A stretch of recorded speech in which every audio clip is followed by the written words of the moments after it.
Daylight saving time is here, meaning it's a good time to change the batteries in your smoke detector.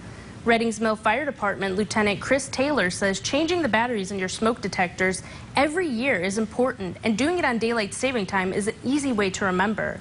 He says people have been getting better at keeping up with changing their batteries in recent years. The Reddings Mill Fire Department offers programs where they hand out smoke detectors to kids at schools. Lieutenant Taylor says the department will also go to residences to install them. Just on our Facebook, on our website, we had a grant a few years ago where we had, for our district, we were able to install them around the residents. Due to COVID-19, the installation programs are on hold, but Taylor says he expects it to start up again later this year.